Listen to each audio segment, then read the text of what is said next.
O objetivo geral nosso é identificar, no meio da confecção dos jogos, os polígonos regulares. Como vocês podem observar, nós expusemos aqui vários jogos e o professor também pode fazer essa construção com os alunos. Depende do tempo. Por quê? Porque a gente às vezes pensa, o aluno já tem conhecimento daquele conteúdo, mas é sempre importante rever de forma prática, porque ninguém sabe se ele teve a oportunidade de visualizar o material. Aí se você já conhecer sua clientela, bem, senão você faça o questionamento antecipado e pergunta. E a questão também da construção, se por acaso o colégio não dispor desse material, sabemos que algumas escolas, alguns colégios têm, né, a questão das figuras já para manusear. No caso não havendo, a gente colocou para construir as figuras. Para que possa construir, né? Então, como que vai ser feito aqui? Você vai realizar, criar e vai desenvolver em grupos a construção do Tangram por meio do jogo de cartas e desafios. Educação, né?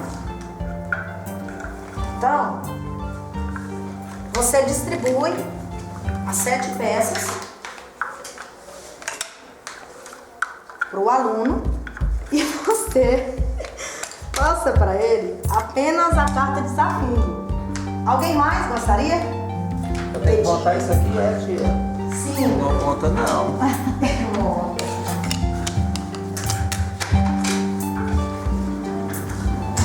Essa aqui também de novo.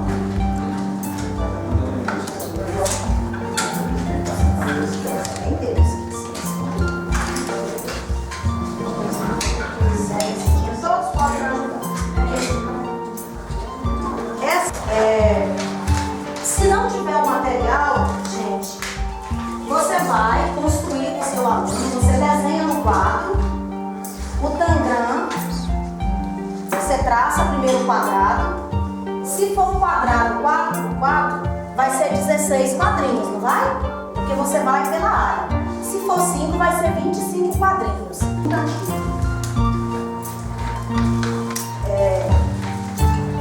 Então você constrói o Tangram. Outra maneira de você fazer com que o aluno, primeiro você conversa e faça esse jogo com eles. Para quê? Para você ver a parte lúdica dele, porque ele está sem compromisso, ele está desenvolvendo o raciocínio dele por meio de figuras que estão na vida dele, né? Então essa brincadeira é boa. Agora, você chama um aluno, posteriormente, depois, no segundo momento, você chama, por exemplo, um aluno. Faça para mim uma forma plana de um retângulo com 3 peças do Tangram, por gentileza. Né? Você chama a atenção dele. Construa para mim um triângulo com 2 peças do Tangram. Mostra aí, pessoal, por favor. Querido aluno, construa também um hexágono com 5 peças, com 6 peças, porque o quadrado com as 7 peças do Tangram já tem. Mas você vai pedir paralelogramo, você vai pedir trapézio. Olha que rapidez, que aluno, olha. O querido colega perguntou como fazer, por exemplo, um icosaedro. Icosaedro já é uma figura que você já vai observar dessas formas aqui. Já vai estar nessa forma aqui. Ele falou, Amanda, icosaedro tem quantas faces mesmo? Né? Tem quantas arestas? Então essa linguagem você não vai trazer tudo, mas você vai fazer com que o aluno no futuro saiba diferenciar, né? Você vai estar mostrando as arestas, você vai estar mostrando as faces. E esse jogo aqui vem todo nesse material, vem o jogo. Claro que cada um dele aqui tem a sua dinâmica, né? Cada aula você vai preparar um jogo. Mas você pode expor essas peças para que ele visualize, para no futuro ele saber diferenciar. E também falando em relação à construção, depois de já construído esses polígonos irregulares, fica mais fácil para que os alunos possam visualizar tanto os regulares, né, que a gente pode trabalhar só a face plana, como no geral, né, para eles manusear a questão, como a professora disse, ver aresta, ver face, né, os lados direitinho, como nós temos aqui o exemplo, né, do prisma pentagonal, né, tem 5 lados.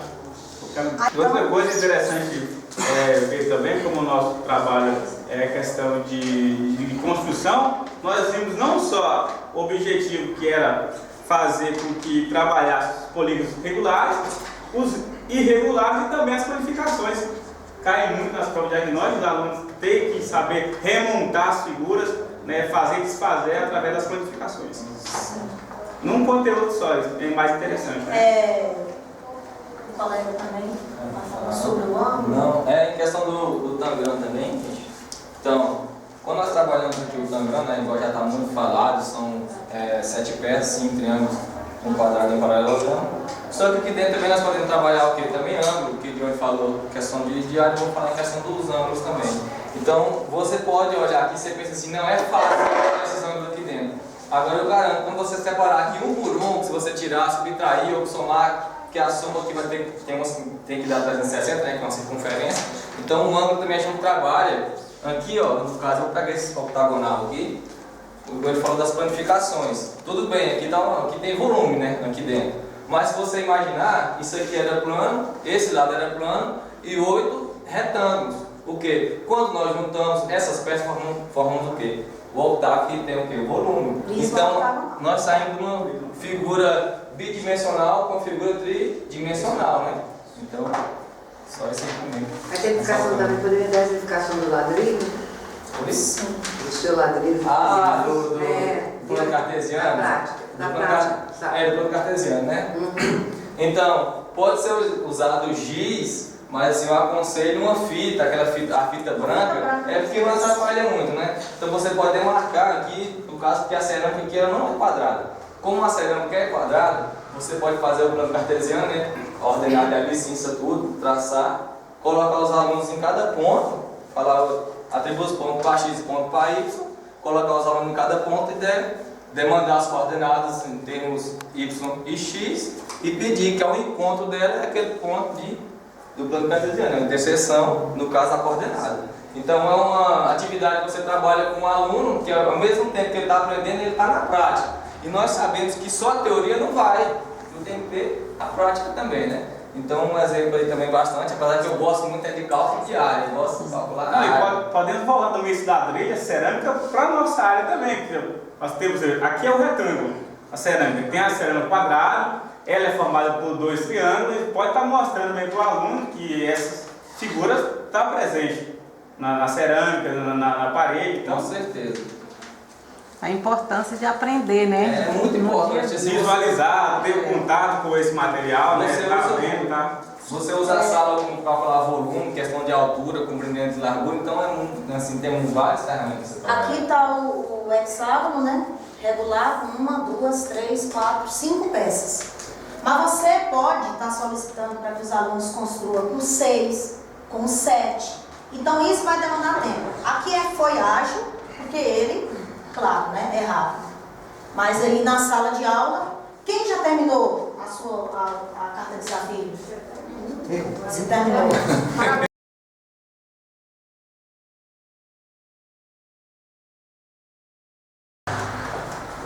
Bom dia. Bom dia, pessoal. Como nós já sabemos, a LTB nos diz que o ensino ele não pode ficar restrito a 4 paredes, né, dentro da sala de aula. Então nós preparamos aqui o material, né, de forma bem simplificada, que a gente precisa de correr contra o tempo, né, uma forma de mostrar para os alunos a prática, né? Para quê? Qual a importância? Em que situação que nós podemos usar o Teorema de Pitágoras, né? Então, eu e meus colegas trouxemos aqui essa situação, né? Onde nós podemos tirar os nossos alunos da sala de aula para quebrar aquela rotina brava da matemática, né? E levá-los para uma atividade prática que vai fazer com que eles memorizem de forma bem mais real para que realmente serve o Teorema de Pitágoras. Será uma aula como a colega disse, é uma aula prática, dividida em grupos, extra, fora de sala de aula, sobre o Teorema de Pitágoras, envolvendo a aula 14, né? Aí nós temos o conteúdo do Teorema de Pitágoras nos triângulos. O objetivo é identificar o triângulo retângulo em situações e problemas do cotidiano. As expectativas da aprendizagem: analisar, interpretar e resolver situações e problemas que envolvam os teoremas de Pitágoras no cotidiano dos alunos. Resolver na prática situações que envolvam os teoremas de Pitágoras e compreender a multidisciplinaridade no uso das relações métricas dos triângulos retângulos. As estratégias de ensino: sintetização do conteúdo, uso do quadro negro, né? Nós vamos para representar o triângulo, né? Teoremas de Pitágoras.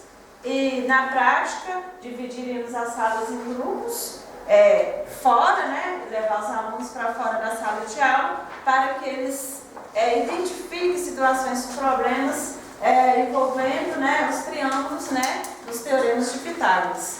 Os materiais utilizados, que podem ser utilizados, né, tremas, o caderno, lápis, régua, fitas métricas, né, para que esses alunos eles possam realizar isso aqui. Lembrando que, como é uma aula prática, ela já deve ser previamente definida pelo professor. Você escolhe alguns exemplos, já previamente, e só determina para os alunos como o procedimento que será feito. Aí a gente vai explicar direitinho. Faltou a avaliação também, né? A avaliação vai ser de acordo com a participação dos alunos, né? A compreensão, né, do tema que vai ser desenvolvido e a socialização dos alunos em grupo, né? Então será avaliado isso. Então nós vamos começar a aula já demonstrando para eles, aí a gente, estamos sempre pensando, né? Demonstra para eles o triângulo retângulo, eles já têm esse conhecimento prévio, já fizeram exercício, já utilizaram do teorema, então é só para relembrar o triângulo retângulo, exposição do Teorema de Pitágoras e a apresentação dos exemplos já prévios. Por exemplo, a utilização de um poste no colégio, a própria haste da rede, da quadra, você pega uma linha, passe uma linha ou utilize da sombra do sol, essa parte, então eles vão ter que interagir com isso. Você pode propor o cálculo da distância ou o cálculo da própria sombra, porque a da sombra é mais complicado para ele estar medindo essa sombra. Então, com o uso da trena, se não tiver o material da trena, você pode usar uma aproximação com o passo da criança. Aproxime 1 metro cada passo, a criança vem nessa parte de baixo. Só que aí, como já é prévio, você já organiza todo esse material, eles vão medir a distância, vão medir a altura, vão determinar aqui a hipotenusa, os catetos, representar no caderno, calcular essa distância e depois socializar, esses grupos vão socializar e apresentar os resultados obtidos dentro da sala de aula. Então aí fica a critério do professor e a critério do que você vai ter no espaço escolar mesmo para desenvolver isso. É importante não deixar os alunos também, pode dar a flexibilidade, a liberdade do aluno estar escolhendo observar, mas como é a primeira aula, o primeiro momento, é bom você já direcioná-lo no exemplo que você queira, né? Porque o resultado, a obtenção do resultado será mais satisfatória, com certeza eles vão conseguir. Pode utilizar uma escada, pedir para ele calcular o tamanho da escada, dentre esses exemplos, né? Aí seria mais essa parte da prática fora de sala de aula. Como nós trabalhamos com adolescentes e sabemos que a disciplina é muito grande, principalmente em turma de 9º ano, eles são muito desinteressados, é uma forma da gente estar fazendo eles também estar participando, interagindo entre grupos, essa apresentação. Também, para incluir também a acessibilidade na escola, calcular a altura de rampas. É a multidisciplinaridade. Conscientizando também. Isso, espaço, conscientizando, toda essa parte. Então vai envolver mais outras partes. E por final, eles socializarem, apresentar. Dá para ser representado isso em 2 aulas. Uma aula eles vão para o pátio, na segunda aula eles apresentam. Vamos combinar que quando você fala Teorema de Pitágoras dentro da sala de aula e fala que a hipotenusa é igual, a quadrada é igual à soma dos quadrados dos catetos, causa uma revolução no cérebro desse aluno, né? Ele enlouquece, ele não entende nada. Isso aconteceu comigo e permaneceu comigo durante anos. Uma coisa, uma experiência e uma aula que eu gosto de fazer com os meus alunos e que sempre causa impressão neles, e aí que eu acho que traz um pouco de entendimento sobre isso, é assim: eu peço aos alunos para levarem 3 cartolinas coloridas, 3 de cores variadas, né? Aí eu peço para eles, aliás, 4, eu peço para eles primeiro construir um triângulo, de qualquer tamanho, né? Aí depois eu peço para eles usar esses lados do triângulo, né? E construir retângulos, aliás, quadrados, né? Quadrados, que também é retângulo. E constrói quadrado para cada lado desse triângulo. E depois você pede para ele, né? Lógico que ele vai utilizar as 4 cartolinas, que são coloridas, cores diferentes.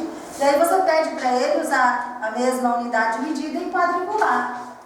Quando ele faz isso, você pede para recortar. E aí ele vai perceber por que a hipotenusa ao quadrado é igual à soma dos quadrados dos catetos. Porque a quantidade de quadrados que ele consegue nesse grande vai ser a soma desse mais esse. Então foi a forma assim, que mais